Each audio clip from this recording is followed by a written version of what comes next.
Hello and welcome to my new camera. If you watched my last video, you'll know that I broke my camera.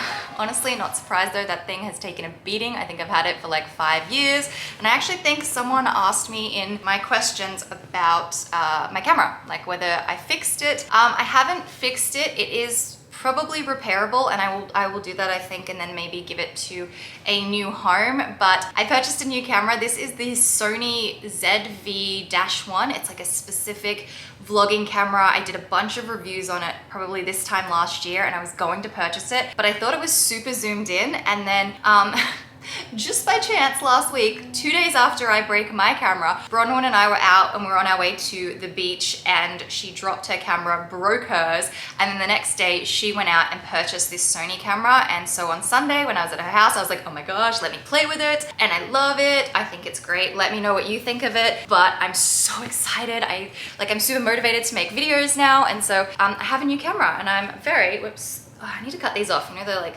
strap things that they put on to hang things on coat hangers? I need to cut those off. They're gonna keep poking out. Oh yeah, also I'm very bright and colorful today. This top is from Zara. I got it a couple of months ago. That's a total detour of my camera talk, but yeah, I have a new camera. I'm very excited about it, and I can't believe Bronwyn and I both broke our cameras within 2 days of each other. So yeah, I'm gonna be back to making lots of videos. I was trying to upload twice a month in July. This month I've just been a little bit more chill because I've just been settling in. I've been in this apartment for a month and, well, almost 2 months now, like a week short of 2 months. And to be honest, I've been exhausted. I feel like I have just been like, one, so emotional for the last 2 years, and two, just like focusing on trying to move for so long that now that I've moved and I'm settled, which I think someone else asked me how long it takes to get settled. I feel like it's been about a month and a half, 2 months of living here. I've been in Canada for 4 months already. Could someone please tell me how that's possible? May, June, July, August. Yeah, like 4 months. How have I been here for 4 months already? It's crazy. But yeah, so I've been living here in this apartment, getting settled for almost 2 months, and that's, I guess, how long it's taken me. But I've just been really tired and exhausted, and I've just been taking it easy. I've like been settling in and spending time with my friends and building friendships and just enjoying summer, basically. I did a little photo dump on Instagram this morning. It was my birthday, not last weekend, but the weekend before. I cannot believe I'm 31. So many people think that I'm like 24, and I'm like, I'll take it. I am 24, but no, I'm 31, and how did I get here? This is what I want to know. Is I'm 31, and oh my goodness, like I'm living my dream life basically. Like this is exactly where I wanted to be, but I can't believe I'm here because it feels like yesterday that I was 13. Now, this isn't really a question that someone asked me, which, by the way, welcome to this video. It's going to be a question and answers video. I'm going to share some things with you that I have been avoiding sharing for like the last year. These are questions that I have been asked on repeat. I got these ones off Instagram when I asked the other day. Yeah, so I thought I would do this, catch you guys up to where I'm at, share a bit with you. But basically, yeah, I'm 31.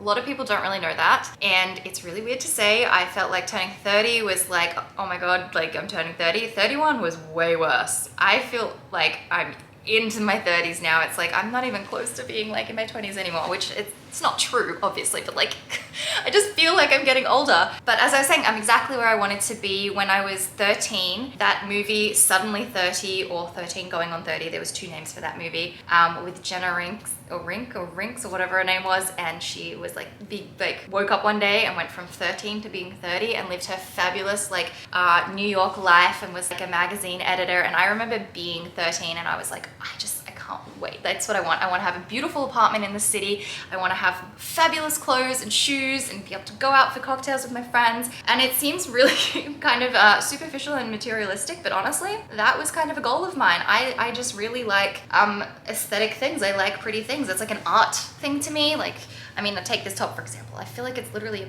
piece of art. It's got so many different elements to it. It's art. And so to grow up and be here, what is that? 17, oh my god, 18 years later. This is terrifying. 18 years later, and to be here and kind of be living exactly what I was hoping to live like as a kid. it's very cool. So yeah, I'm going to be doing a question and answers video, and the first question that I'm actually going to answer is a question that I've been avoiding for so long, and I've been asked a million times over, but I've also noticed that you've stopped asking me because I've never answered it, but I'm going to today. So let me get into my questions and we will answer some. I've had a lot of questions over the last year about my dating life, single, boyfriend, Canada guy, you know, all that sort of stuff. So I'm just gonna give you a little overview update from like the last 2 years. So when I was in Melbourne, I was in a relationship. We were in that relationship for like 2.5 years, I think. And I did always kind of say that if that relationship ended, I was going to move to Canada. Why? Because I came here in 2017 to visit my friend. I loved it, and I always wanted to kind of maybe try living overseas. And that relationship ended. That relationship ended this week, 2 years ago. Where has the time gone? It's crazy. So when that relationship ended, not long after that, I went to China. And while I was in China, I was talking to my roommate, and I was just like, oh my God, I've got to move to Canada. And I was like, my lease is ending. It's perfect timing. I'm single. I'm free to do whatever I want. Let's move to Canada. So I went back to Melbourne, put all my stuff in storage, and I moved to Canada. And I was going to be here for like 2 months, but I loved it so much. I ended up staying 5, and then I decided to start like the proper visa process and all of that. But when I was here, I met someone, and I didn't want to meet someone. I wanted to be alone. I wanted to do my thing for a while. And of course, when you least expect it, you always meet someone, and he was great. Like I was quite frustrated when I met him because I was like, I really like you and you're really great, but do you have to? Like, I'm here trying to do my thing. Anyway, so we were dating. We ended up in a relationship for a couple of months, and then I went back to Australia, and I got stuck in Australia. So we ended up in a long distance relationship for a couple of months. And then over a year ago now, we decided to end it. And we decided to end the relationship while it was good, so that if and when I got back to Canada, we could, you know, maybe pick up where we left off and see if it was like a good fit still. So I've been single now for over a year. And I was back in Melbourne for all that time, and then he and I actually reconnected when I first came back to Canada, and it wasn't a fit. It's not the relationship for me. So nothing ever came of it, but we did reconnect, and so I am single and alone and living in Canada, and I'm loving it. I've actually been dating a little bit. I've recently been out on a couple of dates, but we'll just have to see how it goes. Who knows? But I'm just enjoying, I don't know, meeting people, and I don't know, like I'm not really like looking to make a relationship a priority at the moment. I'm just really focused on building my friends and building myself a very nice, comfortable life here, and like other person can come later, you know what I mean? So that's kind of where I'm at with dating and relationship status, the big questions that I've been avoiding for so long because I hate talking about it when I'm like emotionally into it. But I mean, I'm not emotionally connected to anybody at the moment, so I'm happy to talk about it. But yeah, so that's the big question that everybody was always asking me. I am single, I'm alone, and I'm living in Canada, and I'm loving it. I'm really, really enjoying it. Actually, talking about Canada, the next question that I've had a lot lately is like, are you happier now that you're back in Canada? Are you happy? How do you like Toronto? How's your life been? Are you happier in Toronto? And I am so happy. Like I was saying before, it has been a long 2 years of trying to move and get settled, and I'm so happy. Like, this is exactly where I want to be. I feel so thankful and grateful that I was actually able to come back when I was able to come back. Did that sentence even make sense? But yeah, like I'm so happy. I sometimes think like, oh my gosh, what happens if I was still stuck in Melbourne? And it's not to say that I hate Melbourne and I'm miserable there. It's just, I know it would be stressing me out because I needed to know if this is what I wanted. And to be really honest with you, I hated it when I first moved back here. I was so emotional. I was so unsure. For the first time in my life, I felt homesick. I've never felt homesick in my life. The pandemic is really just like really messing with everybody, and it messed with me a lot emotionally, and I underestimated how hard it would be moving across the world in the middle of a pandemic. And yeah, to be honest, I really kind of hated it when I was first here, but I'm so happy now. Like I've got my space. I feel very settled, and I'm just really, really happy. So yes, I am so much more happy here than I was in Melbourne. I don't think that has anything to do with Melbourne like specifically, or people or anything. I think it was just, I think it's just to do with the fact that this is where I wanted to be, and I feel like I can move forward and keep exploring my life. Whereas back in Melbourne, because of the pandemic, I felt like I was being restricted by things that were out of my control. And that's just kind of why I'm happier, because now I feel like I can explore and get on with my life and figure out whether this is somewhere I want to be or not. Speaking of, someone has asked, like, do I plan to stay in Canada forever? I do plan to stay here, provided that Canada will let me and I'm allowed to. I do want to stay here. I love it here so much, and forever seems like a very finite kind of word, right? But to me, it's not. There's something about the pandemic that has completely changed the way that I view travel and the world. Before, I was like, oh my gosh, it's 24-hour flights. That's so far away from home. I don't know if I can live that far away from home. But when I was physically unable to get on a plane and not travel for like 413 days or whatever it was that I was back in Australia, I learnt that 24 hours of travel is absolutely nothing in the scheme of things. Like, over a year of not being able to travel, that's a problem. So I actually feel like the world is very small and very connected when you actually are able to travel now, if that makes sense. So I don't feel like it's very far from home. Ultimate goal would be to spend maybe 10 months of the year here, and then go home for like 2 or 3 months and spend like summer with my family and my friends there. And then I can kind of just live in both countries, and that would be amazing. If that ever happens, that would be like the dream. For now, I am stuck here for quite a while because Australia, I'm sorry to everybody that's in Australia right now. I'm sorry that you're struggling with these ridiculous lockdowns and everything that's going on. I'm sorry, and it's gonna be a long time before I ever am able to go back. But yeah, I do think I want to set myself up long term to be here. Like, I love it here so much. Okay, so next question on from that, like, honestly, these are all really interconnected. I've managed to kind of answer all these questions just by continuously like going. Someone has asked, how did you cope mentally with the snap lockdowns here in New Zealand? We're in one.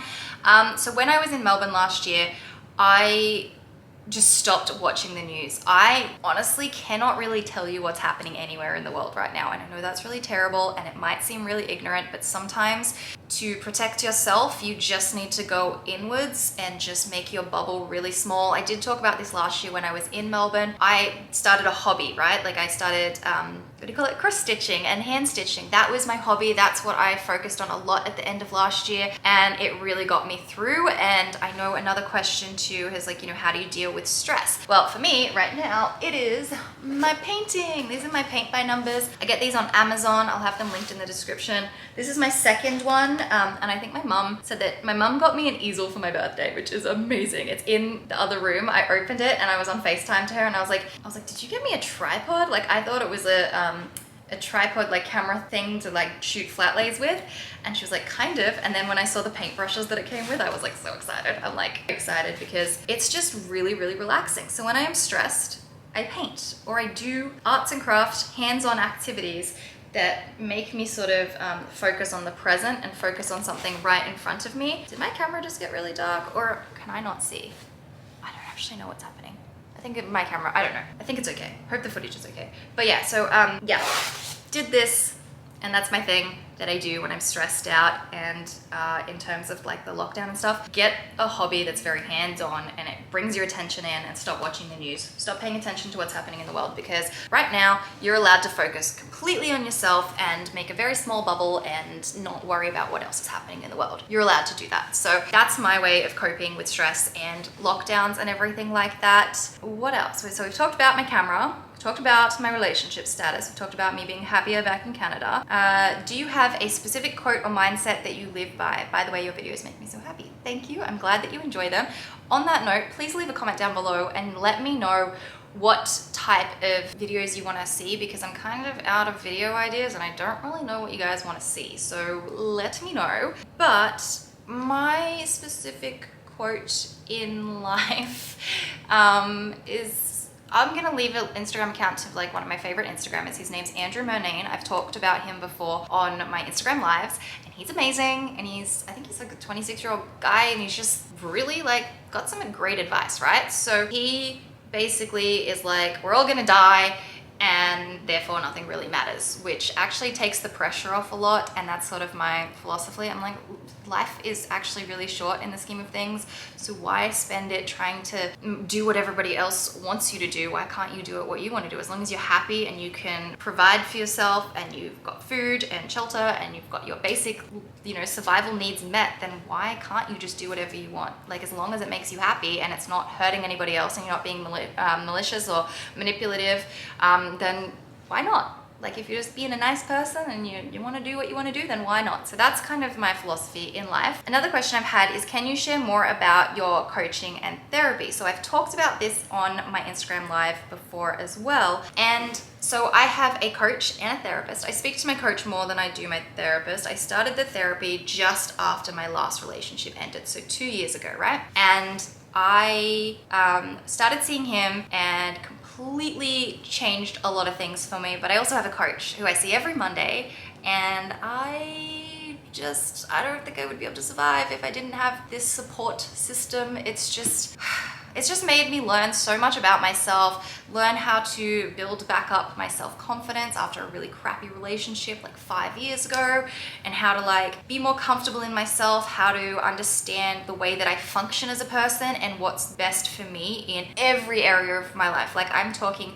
when's the best times for me to work? How do I function in a routine? How do I interact with other people? It has made me learn about myself and what I need to function to like the best of my ability, and how I can be like the best version of myself. And it's a continuous work in progress. I have sessions like every week. I've seen my therapist twice since being here. He's like in Melbourne, but we can do Zoom sessions and stuff. It's helping me just understand what I need in life and how I can be the best version of myself and be a better person and all these things. So I don't really know what else like you want to know about that, but I love it. It's completely changed my life investing into like therapy and coaching. Another question I get a lot is like what's my job and everything. I am a full-time YouTuber. I do also have the inventory, which is my planners as well. That is my job and has been my job full-time for now almost 7 years. It's been a very long time, but I love it and I enjoy it. I love being creative for you guys, and I can't wait to like really get into my groove of making content all the time. Another question I get a lot is it hard being away from your family? And it's not, because I grew up in the country.